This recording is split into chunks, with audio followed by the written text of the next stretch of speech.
I wanted to tell you my favorite Christian word books. When I was looking for books to put on my baby's registry, I definitely wanted some Christian ones, of course. So the first one I wanted to share is this one. Is Rise and Shine. It's illustrated by Tim Warnes, and it's the classic rise and shine and give God the glory, glory, rise and shine and give God the glory, glory, rise and shine and give God the glory, glory, children of the Lord.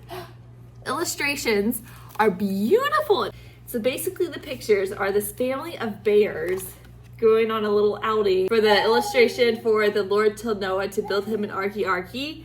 It's the little bear like drawing a picture of an ark. How cute. It has all of the verses to the song. Some of them I didn't even remember. The next two board books I'm going to recommend I like because they tell the whole story of the Bible from start to finish.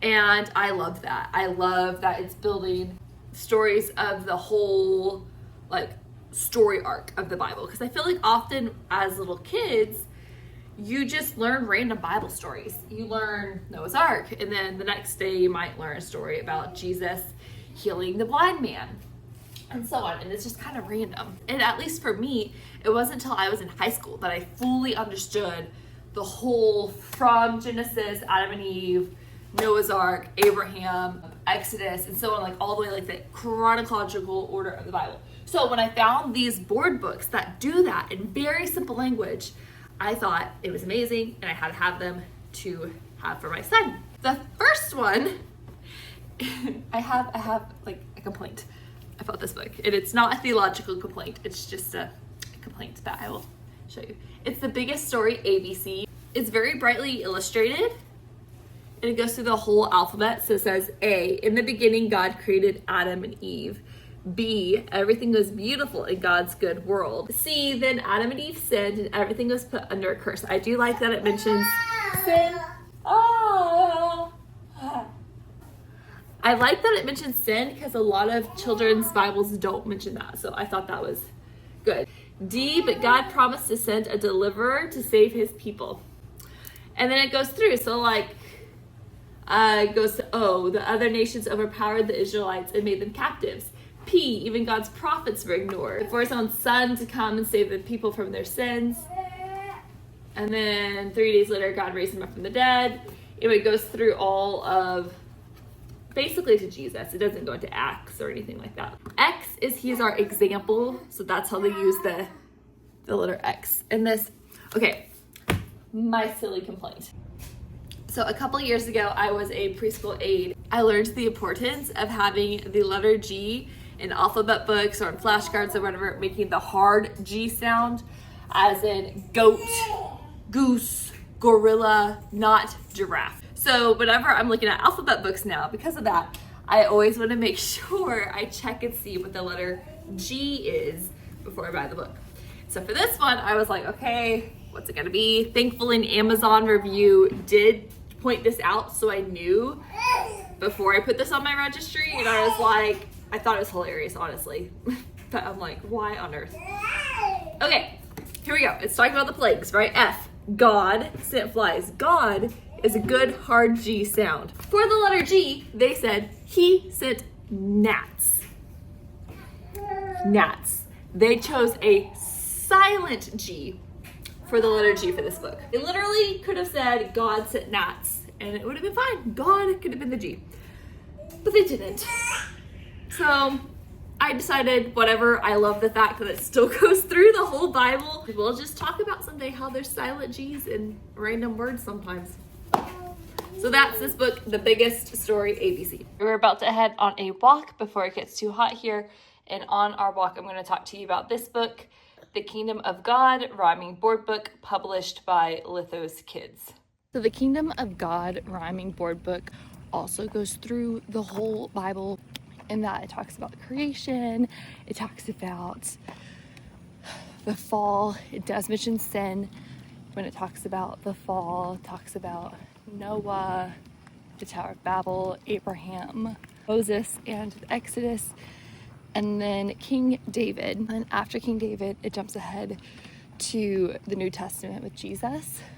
And it does talk about his death and resurrection, and each page has 4 rhyming lines on it. A minor complaint I have about this book is that the rhyming pattern isn't consistent throughout the book, which is not a big deal. It was just hard for me the first time I read it out loud because my brain was expecting one rhyme pattern and then it would randomly switch. But it's still cute, it still rhymes, it still tells the whole story of the Bible and talks about Jesus and why he came and how the whole Old Testament like points to him. Now I wanted to tell you about this one, Nothing But the Blood of Jesus. This is in the series Hymns for Little Ones. There's several in the series. This one advertises Amazing Grace, but I know they also have Holy, Holy, Holy. They have It Is Well With My Soul. Illustrations in this book are just super, super cute. Like it's a little lamb going through the forest chasing after butterflies. I don't know if they're all like this because this is the only one of the series that we have, but at the very end it does have like the sheet music and the more of the verses that you can keep singing and teach your kid these beautiful hymns.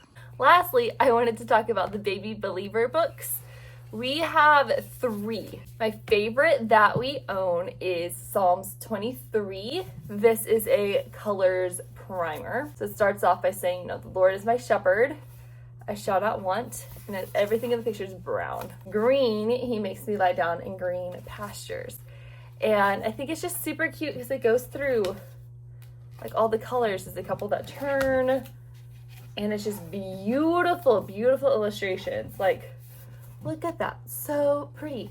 And I like that it goes through all of the psalm so that when you read it, you're going to memorize Psalms 23. And I like that it's just a couple of words per page. Like it's very doable with a baby, like 7 months old, can keep his attention span. We also got 2 at our baby shower. I got first Bible Basics, which is a counting primer, and Let There Be Light, which is an opposites primer. So it starts off by saying 1, God, covering up the note. 2, Natures of Jesus. This has lyrics from Hark the Herald Angels Sing. 3, Persons of the Trinity. 6 days of creation, and it sums up what God made on each day, and then there's a Bible verse at the end. The 7 I Ams of Jesus. 8 Beatitudes. Cute illustrations for this one too, and I like that it's counting. Then Let There Be Light is an opposites primer, and it basically goes through the creation story. Dark, light, above, below, so it's opposites, just going through like all the different parts of creation, wet and dry, day, night. Not every Bible verse on the pages is from Genesis. There's different verses though that throughout that talk about the different parts of creation. So like on the day, night page, it says, the Lord who gives the sun for light by day and fixed the orders of the moon and the stars for light by night. The Lord of hosts is his name. Jeremiah 31:35. So with this book, you could memorize these verses too as your kids get older. My name is Kara. I share board book reviews for moms who love to read. If you would like to watch a video all about my favorite bedtime board books, check out this video right here. And I will be back next week with more book recommendations. Talk to you later. Bye.